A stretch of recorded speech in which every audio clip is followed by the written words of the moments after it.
Today, we will talk about how to keep rats out of compost. Let's have a look at the details. Has your compost turned into the local rodent cafe? Give the furry critters their marching orders. Review what you're adding to the compost. Some foods may attract rodents more than others, such as bread and baked items. Avoid putting these in particular, cooked and processed foods. In addition, do not add meat or fish waste to the compost. Also, keep dairy products, bones, oils, fatty foods, and pet manures out of the heap. Meat, fish, and dairy shouldn't be composted for any reason in a normal, backyard compost, because these can harbor human pathogens that can harm you. Rats that keep coming back are likely to be after vegetable scraps. You might need to stop placing these into the heap until you've solved the problem by redesigning the compost or getting rid of the rats through other means. Keep the pile moist and turn it regularly. It's less like a comfortable, dry home when it's damp and getting agitated frequently. The ideal moisture of a compost heap is about the same as a wrung-out dish sponge. Seek a good balance between green and brown materials in the compost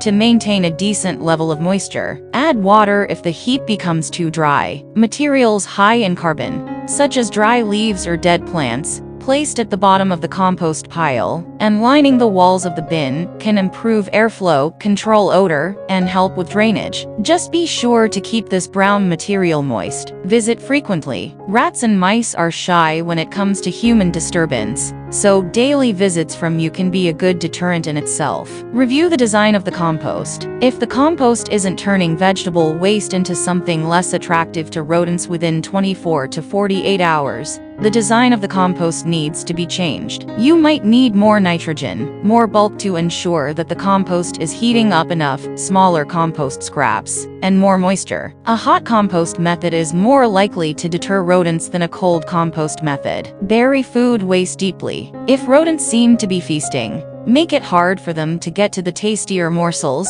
the kitchen scraps, by burying them in the middle of the compost, with the other vegetation layers over the top. Alternatively, if you don't want to bury the scraps every time, keep a scoop next to the bin and add a layer of leaves, soil, or finished compost over the food scraps each time they're added. These cover up the food odor and microorganisms in the soil, help to speed up the composting. Encourage local birds of prey to visit the compost heap by locating it near tree branches. Leave the lower limbs of such trees intact. Provide plenty of physical barriers against rodents. Keep a lid on the compost heap. Always ensure your compost bin or heap has a lid to keep the local wildlife out of it. To prevent access from burrowing under, stand the bin on 1D 4-inch wire mesh. This mesh can also be used to cover up any knot holes. The benefit of the mesh wire over other sorts of stands is that it allows worms-free access, and having worms in your compost is very desirable, as well as also providing drainage. Harvest completed compost every 3 to 6 months. Doing so can remove potential nesting temptations from the rodents. Thanks for watching this video. Please don't forget to like and subscribe to our channel if you like our videos.